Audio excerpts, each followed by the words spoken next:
सुबह का समय, गांव का एक छोटा सा घर। पत्नी सावित्री पूजा कर रही है और पति राजेश ऑफिस जाने की तैयारी। सावित्री धीरे से, ये माथे की बिंदी, ये सिंदूर मेरे लिए सिर्फ श्रृंगार नहीं, मेरी पहचान है। राजेश मुस्कुराते हुए, और मैं भाग्यशाली हूँ जो मुझे ऐसी पत्नी मिली। सावित्री प्लेट में परोसते हुए, नाश्ता कर लीजिए, देर हो जाएगी।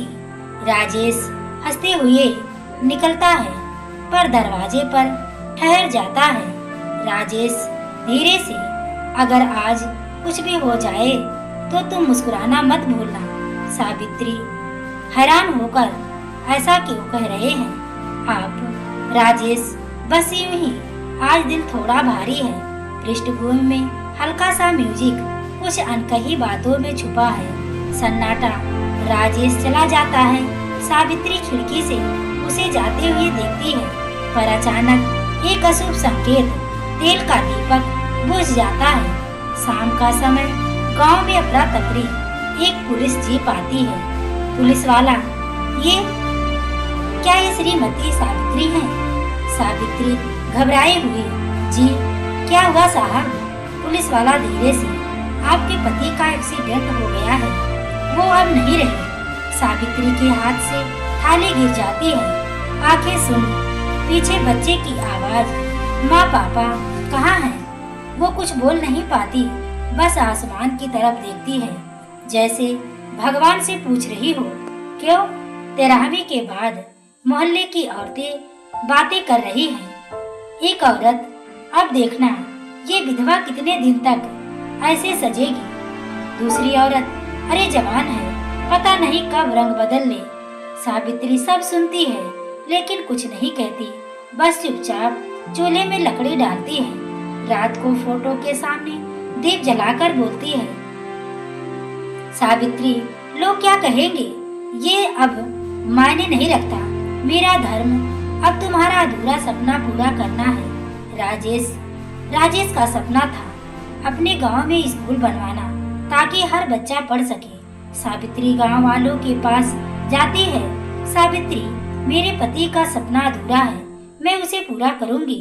प्रधान, अरे बहू, ये कोई औरतों का काम नहीं, घर में रहो।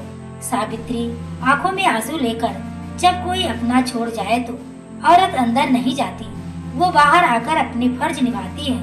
धीरे धीरे गांव की कुछ औरतें सावित्री का साथ देने लगती हैं। स्कूल का काम शुरू होता है, लेकिन एक दिन सावित्री को डाक से एक लिफाफा मिलता है, राजेश का लिखा हुआ अधूरा पत्र।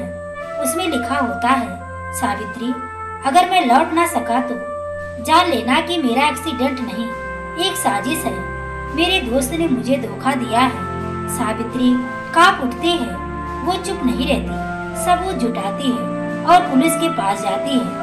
राजेश का दोस्त विक्रम गिरफ्तार होता है। विक्रम चिल्लाते हुए, सावित्री, मैंने सोचा था तू रोती रहेगी, लेकिन तू तो आग बन गई। सावित्री आंखों में आंसू। जब पत्नी का प्यार मर जाता है तो बस उसका फर्ज जिंदा रहता है। गांव के में स्कूल का उद्घाटन दीवार पर लिखा है, राजेश मेमोरियल स्कूल।